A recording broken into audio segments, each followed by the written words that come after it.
اهل العقل اللي باعونا وهالعمايم البيض اللي انتزعوا ساحات التكبير وناموا ببربيل.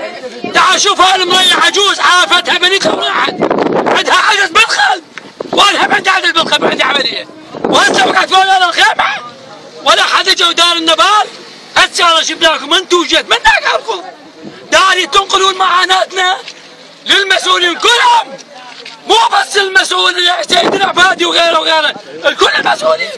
احنا متمرضين يعني ما ادويه ما عندنا، اسخام وحدا ما عندنا، راشد اللي بهالمره ازاي تقدر تجون تقفون يمها تركتها بنتها تركتها وراحت عجوز تقول لي انا بشاربك. قلت له شو اسوي لك هاني؟ اعتبريني يا ابن شهد وهم قيام اليوم الله يفرجها. بعد شو نسوي احنا وين نروح؟ بس قول لي وين نروح؟ طردونا من بيوتنا طردونا. ليش طردونا؟ لان ولدنا شرطه. كفروا؟ ما كفروا. وين نولي بعد؟ بس فهمني وين نولي بعد؟ اذا انا شايب كبير وعلى عكاستي واركض وراه بالثلج، واركض وراه بالمي، واركض وراه بالغداء، شو يقولون ذول الناس؟ شو نقول هاي العجائز اللي موجودين هناك؟ الخيمه انهجمت فوقاي. انهجمت فوقاي الخيمه. بعد وين نروح احنا؟ بس قولوا لي وين نروح؟ هسه لا عندنا بطانيات، لا عندنا مخاد، كل شيء ما عندنا. صدى نريد نشيل بيه مي، ما نقدر نشيل بيه مي بعد. وين نروح؟ الله اكبر على رؤوسهم ان شاء الله. اللهم ربي ان يغسل اللهم ربي ان يغسل شوف الحشام. جاكم بعد جاكم. جيبوا له مي جيبوا له مي. هذا عم سمعتك عزيز احنا جايين والله لا يوفقكم ان شاء الله.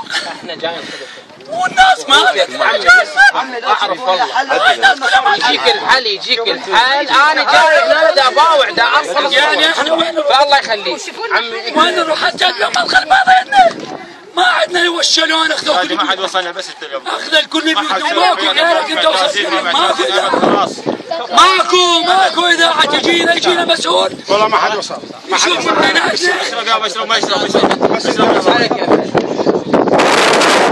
استاذ احنا قلنا لك ما نريد بيوت. احنا نوصلها للاستاذ حيدر العباد يقول اهل الرماد يقول ما نريد بيوت ما نريد.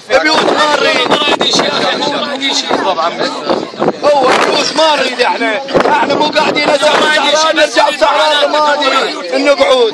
قلت يا اخي والله ما رايدينك ما رايدين شرب ما رايدين كل شيء رايدين بس مكان نستقر به والله يحفظنا. هاي كل شيء ما نريد كل شيء ما نريد بس هذا نريده من المسؤولين ان يصلون يمنا لان دمرونا شيوخ الحشاير وعلماء الدين الله لا يوفقهم ان شاء الله. هم اللي باعوا الرمادي بشكل دينار واحنا نايمين ويا العقارب. والله عقارب والله عقارب وحيايه تعال شوفوها والله يا اخي عقارب وحيايه. شنو هاي العقارب اصور هاي العقرب طلعنا بدك داشه طلع هاي العقارب تدق بيها الجهال شوفها ليه شوف هالمسؤول زين انا هسه عندي بنت كنت رجلها شرطي يا يمي لو الايتام منين اوكلهم؟ اذا عنده احساس خليه يحس منين اوكلهم اللي قلت له رجلها وجات يمي هسه الله يسعدك منين اوكلها اني؟ الله سبحانه وتعالى حسبي الله ونعم الوكيل. حسبي الله ما بيها فايزه يلا ما في امان الله.